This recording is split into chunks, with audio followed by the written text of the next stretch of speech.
Pertumbuhan ekonomi pada kepemimpinan Soekarno. Inflasi dan korupsi menjadi masalah utama dalam kepemimpinan Soekarno. Inflasi menjadi kronis dan tidak terkendali sejak awal kemerdekaan. Jumlah uang beredar menjadi 2 kali lebih besar daripada tahun 1965. Harga-harga meningkat antara 30-50% per bulan.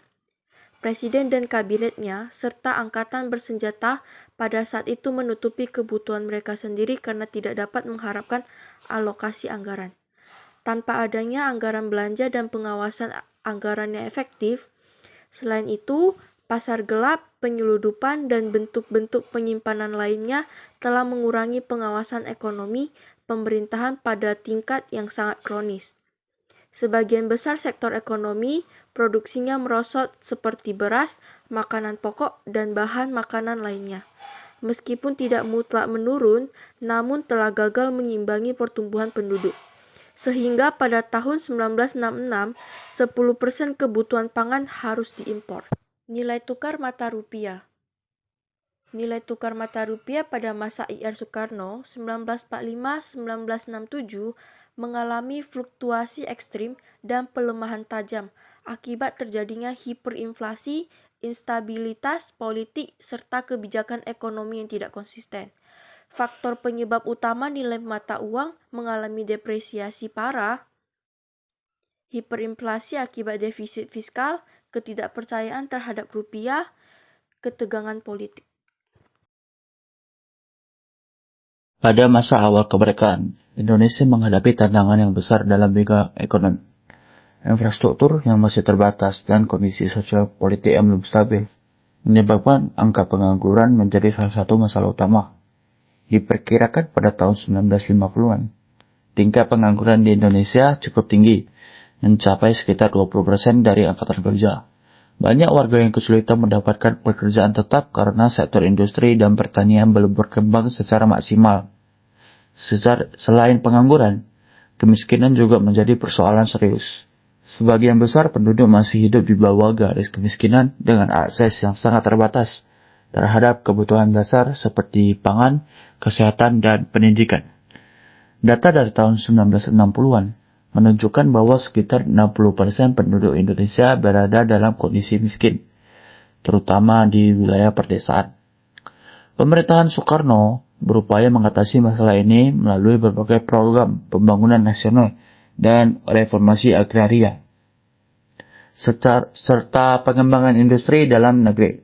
Namun, tantangan yang dihadapi cukup berat, terutama akibat situasi politik yang dinamis dan ketegangan ekonomi global saat itu. Meski begitu, masa Soekarno adalah periode penting yang menandai upaya awal Indonesia dalam membangun fondasi ekonomi yang mandiri. Pengalaman dan pelajaran dari masa tersebut menjadi landasan bagi kebijakan ekonomi Indonesia di masa berikutnya. Terima kasih sudah menyimak. Fokus kebijakan ekonomi pada masa pemerintahan Presiden Soekarno. Pada masa pemerintahan Presiden Soekarno, fokus utama kebijakan ekonomi adalah mencapai kemandirian nasional melalui pendekatan ekonomi terpimpin.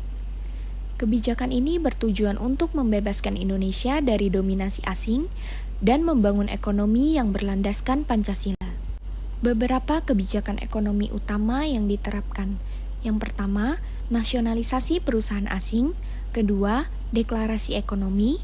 Ketiga, pembangunan infrastruktur dan proyek mercusuar. Keempat, penerapan ekonomi terpimpin. Kelima, devaluasi mata uang.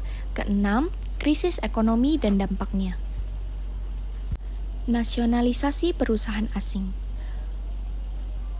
Pada tahun 1950-an, Presiden Soekarno menasionalisasi perusahaan asing, terutama milik Belanda, sebagai wujud kedaulatan ekonomi dan penolakan terhadap imperialisme. Langkah ini dipicu oleh konflik Irian Barat dan didukung oleh buruh serta militer, lalu disahkan melalui UU nomor 86 tahun 1958. Nasionalisasi mencakup sektor vital seperti perkebunan, perbankan, pelayaran, dan energi. Tujuannya untuk menghapus dominasi asing dan memperkuat kontrol negara. Namun, Minimnya tenaga ahli dan pengalaman manajerial menyebabkan turunnya produktivitas dan hilangnya kepercayaan investor asing. Kebijakan ini mencerminkan semangat berdikari, tapi menimbulkan dampak ekonomi jangka panjang. Deklarasi Ekonomi.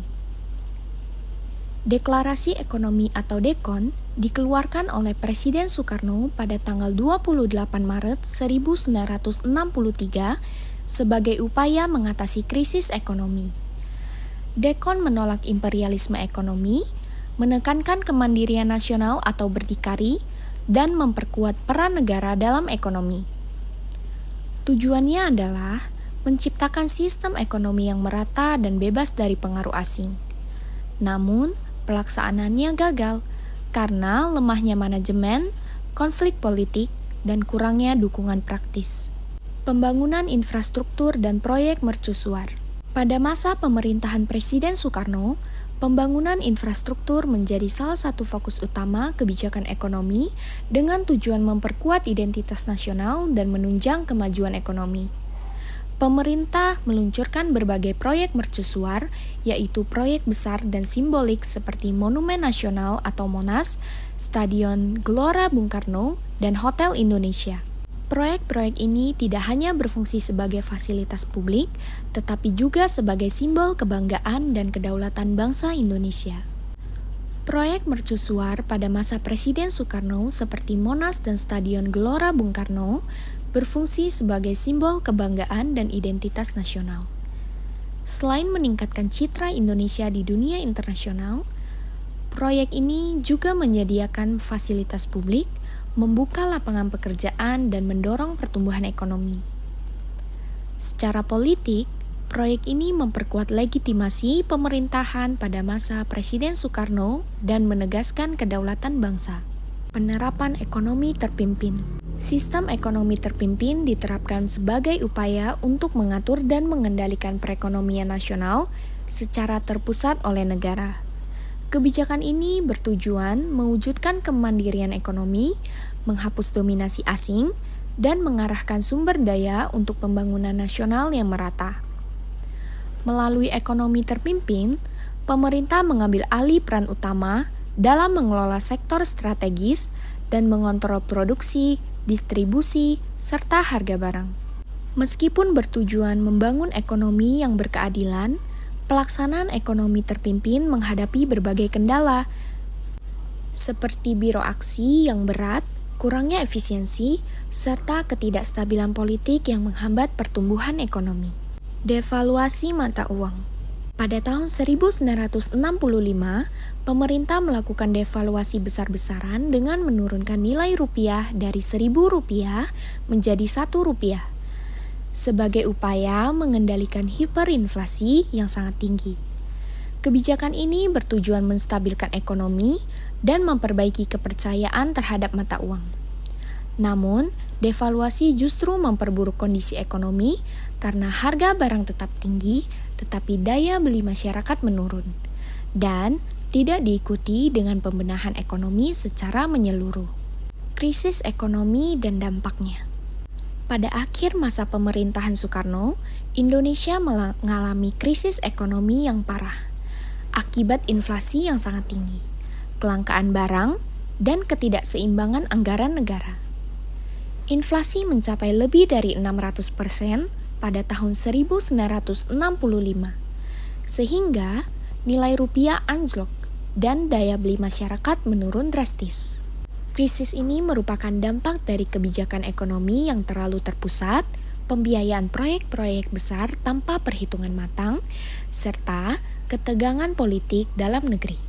Akibatnya, kepercayaan terhadap pemerintah menurun, ekonomi menjadi tidak stabil, dan kondisi ini turut mendorong perubahan arah kebijakan setelah Soekarno tidak berkuasa lagi.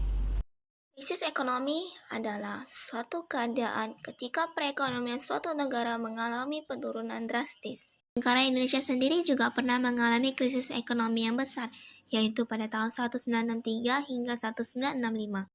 Setelah Indonesia merdeka dan diakui kedaulatannya, ternyata negara kita tidak langsung bersatu dalam artian kompak dalam pembangunan ekonomi. Masih banyak pihak dari internal Indonesia sendiri yang masih belum sepenuhnya menerima kedaulatan dan kemerdekaan Indonesia. Jadinya, muncul banyak pemberontakan di daerah-daerah seperti Permesta di Manado, RMS di Maluku, pemberontakan di ITII, hingga perebutan Irian Barat. Jadi tidak heran kalau anggaran pemerintah terlalu banyak disalurkan untuk pengeluaran militer.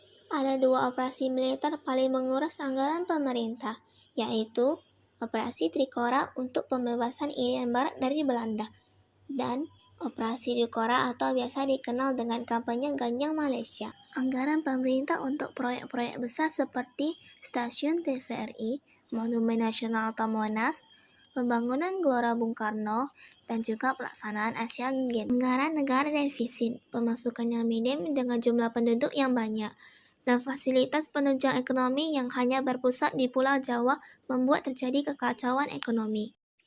Pada saat itu, pemerintah mengambil keputusan yang kelak menjadi sebuah sejarah buruk, yaitu mencetak uang sebanyak-banyaknya. Hasil, jumlah uang yang beredar di masyarakat menjadi sangat banyak, lebih banyak dari produk dan jasa yang disediakan. Hal ini berdampak buruk hingga terjadi hiperinflasi yang mencapai angka 600%. Pada masa-masa tersebut, bahkan segenggam beras lebih berharga daripada uang. Saat jumlah uang beredar tidak terkendali, pemerintah melakukan redenominasi nilai mata uang dari Rp1.000 menjadi Rp1 di tahun 1165. Namun, tindakan tersebut bukannya berdampak baik, justru situasi terus memburuk. Para ekonom menilai tindakan pemerintah saat itu sia-sia saja. Lantas, harus bagaimana? Hentikan pencetakan uangnya. Karena apa? Karena seperti dalam ilmu ekonomi, jika jumlah uang yang beredar di masyarakat banyak, tentu saja harga barang dan jasa juga terus ikut meningkat. Oleh karena itu, hentikan pencetakan uang. Dan ya, benar saja, begitu pemerintah melakukan tindakan tersebut, harga-harga barang dan jasa di masyarakat mulai stabil.